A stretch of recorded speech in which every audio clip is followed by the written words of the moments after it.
세상의 아픈 현실, 지금 우리가 살고 있는 세상의 아픈 현실이 얼마나 많습니까? 이렇게 아픈 세상에서 완전히 구원 얻게 되고 새하늘과 새 땅에 거하게 될 성도들이 하나님의 앞에서 부를 영광스러운 찬양이라 이렇게 이해하시면 되겠습니다.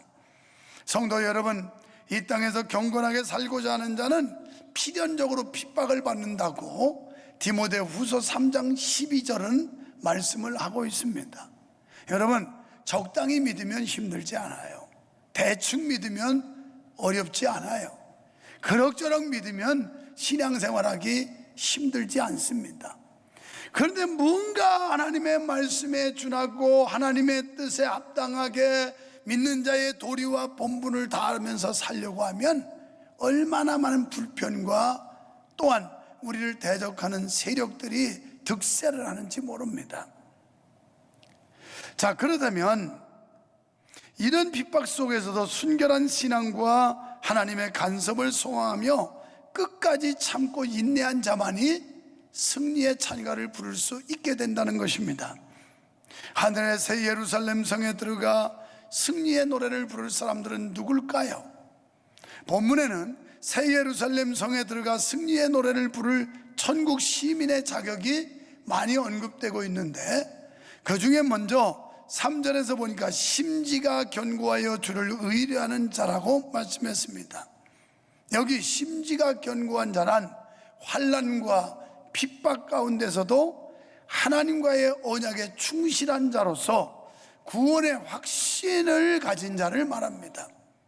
다시 말하면 나무가 뿌리를 깊이 내려서 비바람 눈보라가 몰아쳐도 뽑아지지 않는 것처럼 우리가 믿음의 뿌리를 하나님의 말씀의 토양에 깊이 내려서 환난과 시련과 핍박과 미혹과 유혹 이런 것들이 와도 흔들림이 없는 신앙을 말하는 거예요. 우리가 왜 일반적으로 그 사람 참 심지가 굳은 사람이야 이런 얘기들 하지 않습니까? 마음이 중심을 잡고 흔들리지 않는, 변덕 부리지 않는 이런 사람을 가리켜서 심지가 견고한 사람이다 합니다. 사랑하는 여러분, 우리는 신앙의 심지가 견고해야 될 줄로 믿습니다.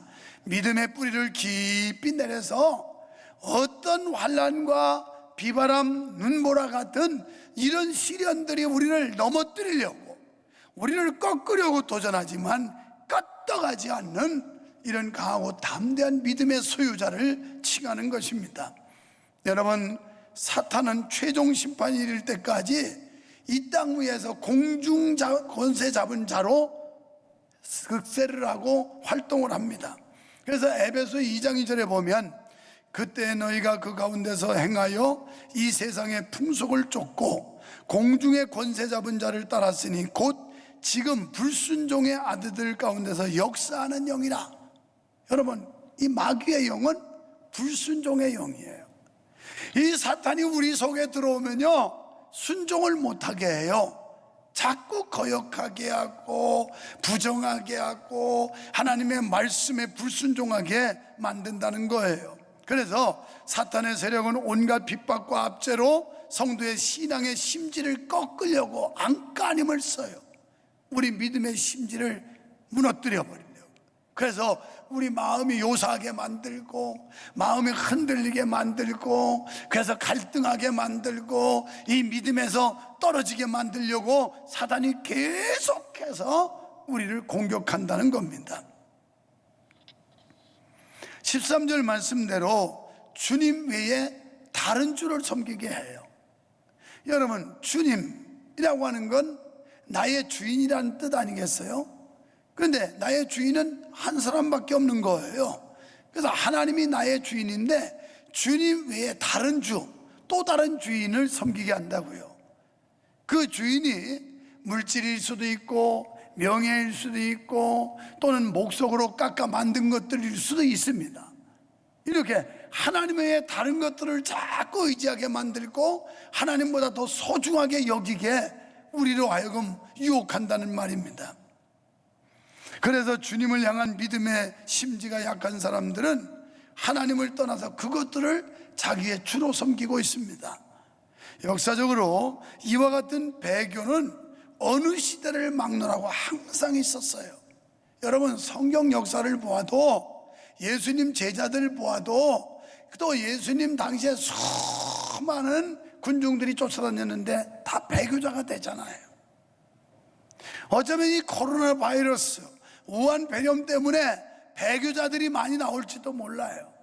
제발 바라기는 우리 교회 성도님들은 한 번도 배교자가 나오지 않기를 축원합니다. 배교하면 안 돼요. 하나님을 등지고 하나님보다 더 소중한 것들을 선택하고, 그리고 하나님보다 더 세상 것 쪽으로 기울어지는 게 다 배교예요. 우리는 어떤 경우라도 주님을 붙들어야 될 줄로 믿습니다. 역사적으로 이런 일들은 계속 일어나는데, 특히 이 바벨론 치하에서, 여러분 포로 잡혀가 가지고 바벨론이라고 하는 나라에서 종살이 하면서 그때 배교하는 사람들이 얼마나 많이 생겼는지 몰라요. 이제 고국을 떠나 가지고 여호와의 신앙의 가르침을 잘 못 받고 양육을 못 받다 보니까 결국은 하나님하고 멀어졌던 거예요. 그리고 로마가 통치할 때 마찬가지로 로마의 그 막강한 권세와 권력 앞에서 사람들이 신앙을 다 포기하는, 어쩌면 요즘같이 우리가 자유롭게 예배 생활을 할 수 없고 그저 교회 와서 우리가 함께 모여 예배하고 차를 나누고 음식을 나누고 서로 안부를 묻고 이러면서 성도의 아름다운 교제와 교통이 있어야 되는데 이걸 못하는 세상, 이러면서 우리는 주님으로부터 점점 멀어질 수도 있어요. 자칫하면 편리주의에 빠질 수도 있어요. 마치 온라인 예배가 지극히 정상적인 예배처럼 강조하면서 우리는 교회를 외면하고 교회를 멀리하고 이래서 잘못된 신앙으로 그러다가 자칫하면 배교에 떨어질 수도 있다는 거예요. 이런 사람들은 절대 천국 시민이 될 수도 없고요, 하나님 나라 가서 승리의 노래를 부를 자격이 주어지지 않는다는 겁니다. 새 예루살렘에서 승리의 노래를 부를 자들은 그 신앙의 심지가 견고해서 그 어떤 환난과 핍박에도 불구하고 오직 주님만이 나의 영원한 반석이라고 믿고 고백할 수 있는 사람, 이 사람들이 승리의 찬가를 부를 줄 믿습니다. 4절에 보면 여호와를 영원히 의뢰하라, 주 여호와는 영원한 반석이시로다. 아멘. 여러분, 우리는 반석과 같이 불변하신 하나님을 믿고 신뢰해야 될 줄로 믿습니다. 그분은 변함이 없어요. 우리 인간들은 수시로 변해요. 감정도 변하고 입장도 변하고 상황에 따라 변하고 이렇게 변덕을 부리지만 우리 하나님은 불변하신 분이에요. 그래서 성경에 보면 반석 같은 하나님, 반석 같은 하나님 이런 표현들을 많이 하잖아요. 반석은 불변하는 물질을 말해요. 반석은 바람이 몰아쳐도 그 자리에 다 박혀가지고 움직이지 않아요. 오늘 이런 반석들, 하나님이 피조물로 지은 것들도 하나님을 신뢰하고 하나님을 찬양한다는 겁니다. 그러므로 우리가 하나님을 신뢰하면 영생을 얻는 줄로 믿습니다. 13절 말씀처럼 우리는 철저히 주를 의뢰하고 그분께 간절히 매달려야 된다는 거예요. 이런 때일수록 주님을 의지하고 신뢰, 믿어야 됩니다. 그리고 하나님 앞에 간절히 매달려야 돼요. 하나님은 이런 자들을 평강으로 지켜주시겠다 3절에 말씀했어요. 또 12절에서도 평강을 주겠다. 오늘 우리가 살고 있는 이 시대만큼 평강이 필요할 때가 있을까요?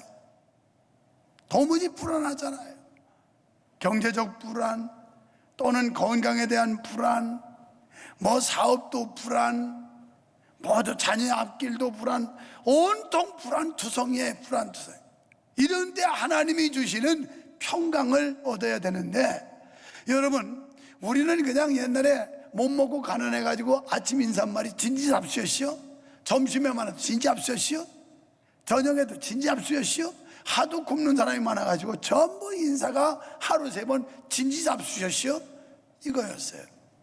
그런데 이스라엘 사람들은 워낙 침략을 많이 당하고 순환을 많이 겪다 보니까 그들에게 필요한 건 먹는 것도 아니에요. 의식주도 아니에요. 평강이에요.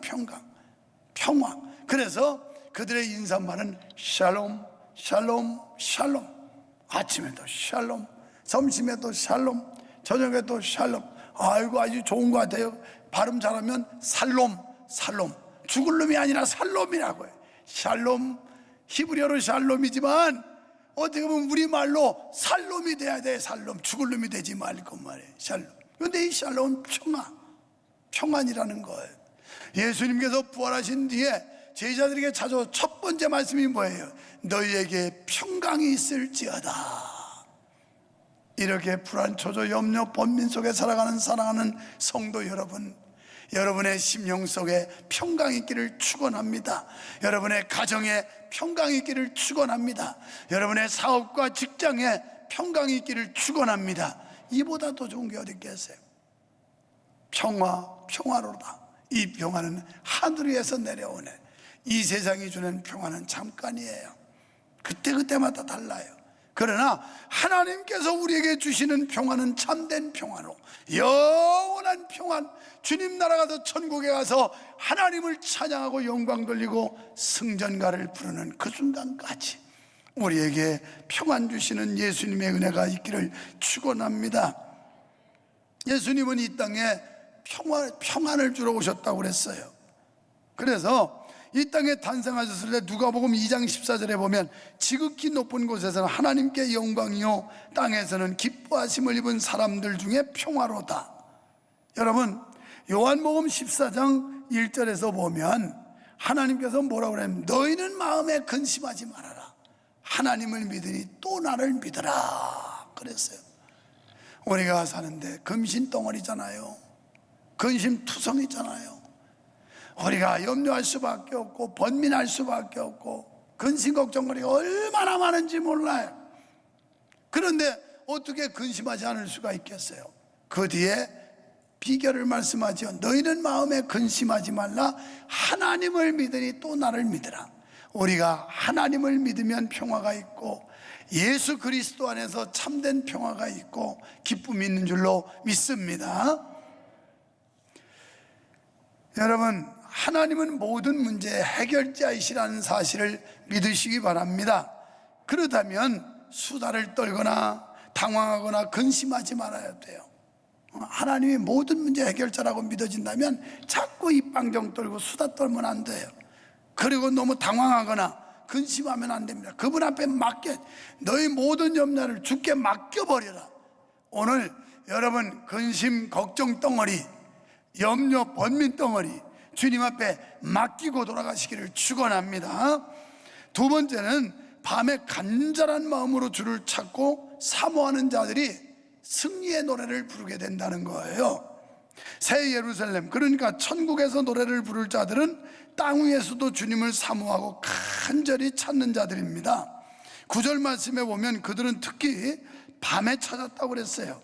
밤에 내 영혼이 주를 사모하여 싸운즉. 여기서 밤은 고통과 환난의 시기를 말해요.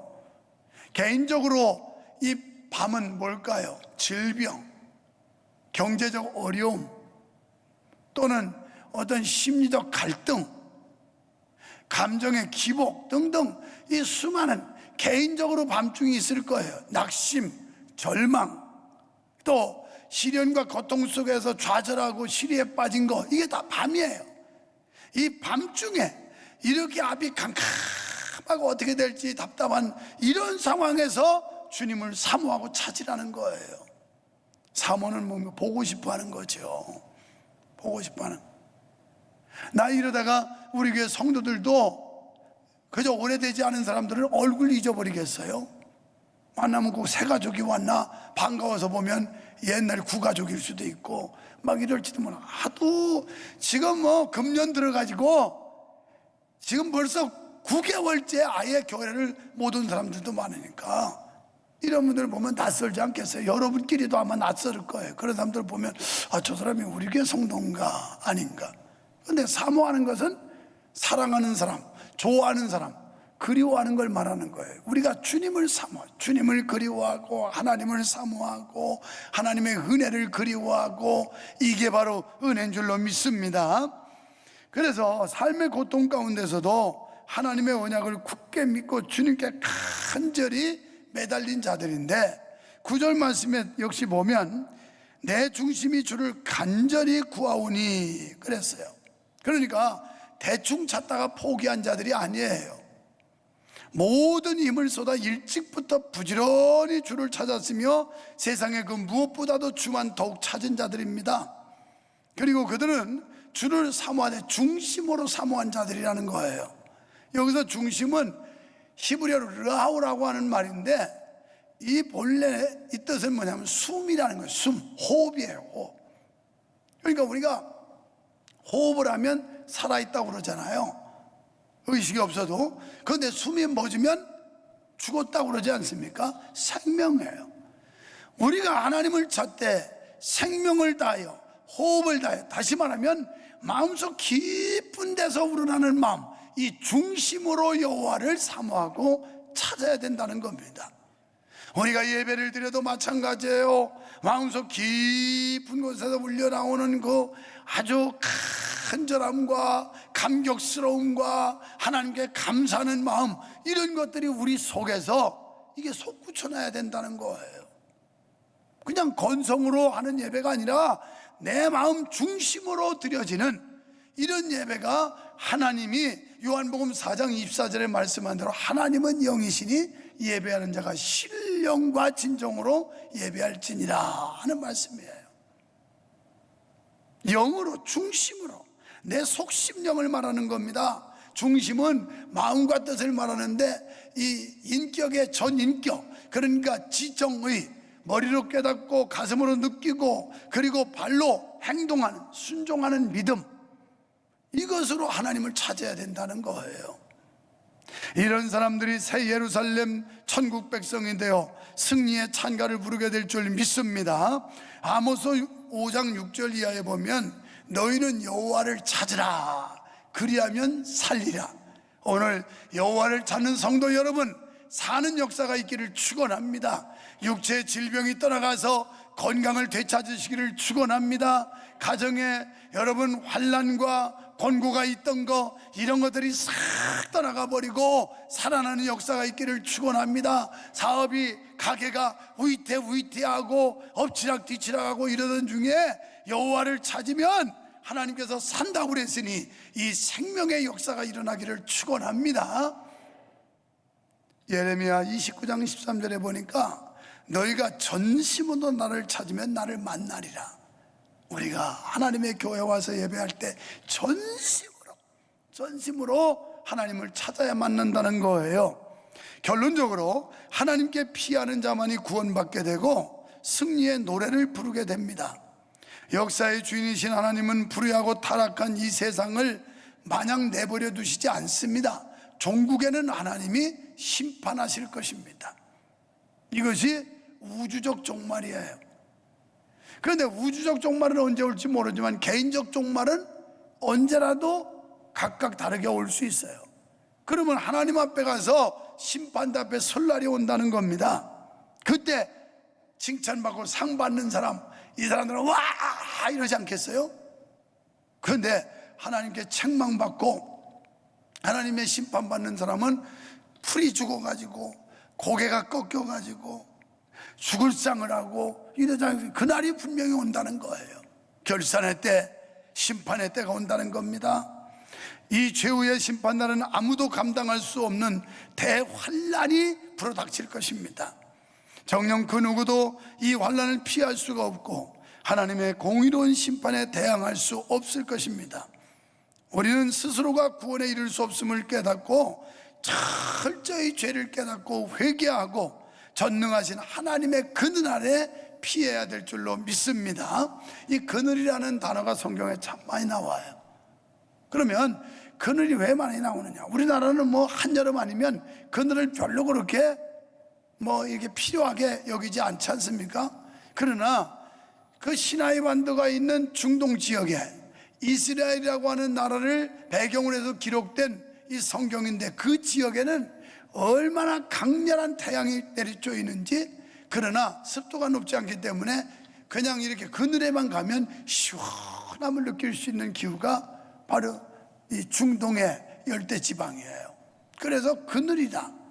이 뜨거움 때문에 견디기 힘든 사람이 그늘에 가서 시원함을 느끼는 것처럼, 우리가 이 세상 살면서 많은 위협 속에서 불안과 염려, 고통, 신음 속에 살다가 주님의 그늘, 주님의 품에 딱 안기기만 하면 그때 편안함을 누릴 수 있고 시원함을 누릴 수 있고 안도감을 느낄 수가 있게 될 줄 믿습니다.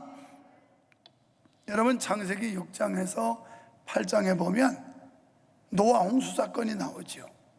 노아가 하나님의 명령을 따라서 방주를 짓기 시작합니다. 얼마 동안? 1년도 아니고 10년도 아니고 12년도 아니고 120년 동안 짓습니다. 그때 배를, 물가에, 배는 물이 있어야 뜨는 건데, 아니 물가에 져야 되는데 산에다 지라고 그랬어요. 그러니까 사람들이 얼마나 비웃고 손가락질하고 조롱하고 야유하고 무시하고 뭐 말도 못했죠. 저 미쳤다고, 또라이라고. 그러나 하나님께서 홍수로 심판하실 때 유일하게 하나님의 지시와 명령에 따랐던 노아의 8 식구만 구원받았어요. 어쩌면 지금 우리가 믿음 생활하는데 믿지 않는 사람들, 안티들이 교회를 공격하고 조롱하고 손가락질하고 비아냥거리고 별짓을 다 하지만 결국 마지막 심판 때에 우리가 인내하면서 믿음을 끝까지 지킨 자만이 구원에 이르게 될 줄로 믿습니다. 여러분, 우리는 심지가 견고해서 변치 말아야 돼요. 비웃고 조롱한다고 노아가 방주짓다 포기했던가요? 창피하다고 그가 방주짓다가 그만뒀던가요?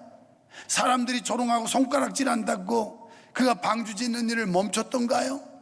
사람들이 뭐라고 하든, 사람들이 어떻게 생각하든 자기는 하나님의 뜻을 받들고 하나님의 명령을 받들어서 120년 동안 인내하면서 묵묵히 방주를 진 결과 바로 노아의 8가족이 구원받는 역사가 있었습니다. 여러분, 어쩌면 지금까지 우리가 오랜 세월 신앙생활하면서 요새처럼 교회를 이렇게 핍박하고 조롱하고 아주 이 교회를 혐오 집단처럼 언론도 그따위로 만들고 이 악한 사상들이 교회를 혐오 집단화 해가는데 아주 성공했다고 생각할 거예요. 여러분, 기죽지 마세요. 노아 때도 그랬어요. 노아가 방주질 때 막 손가락질하고 비웃고 조롱하고 멸시하고 또라이라고 그랬어요. 그래도 노아는 묵묵히 믿음을 지켰어요. 그랬더니 그는 구원받았습니다. 사랑하는 성도 여러분, 지금 안티들이, 교회를 대적하는 악한 사상들이, 악한 정치들이 교회를 어떻게 핍박하든 우리는 이 길을 가야 해요. 이 믿음을 지켜야 해요. 그래야 마지막 순간에 승리의 창가를 부르며 하나님께 영광 돌리는 그날이 올 줄 믿습니다. 여호와를 의지하십시오. 마태복음 11장 28절에 수고하고 무거운 짐진 자들아 다 내게로 오라. 내가 너희를 쉬게 하리라. 얼마나 힘듭니까? 얼마나 어렵습니까? 바로 주님의 품 안에 안기십시오. 주님의 인도하심을 받으십시오. 그러면 주님께서 우리를 쉬게 하실 줄 믿습니다. 여러분, 끝까지 믿음 지키셔서 승리의 찬가를 부를 수 있는 성도 되기를 주의 이름으로 축원합니다.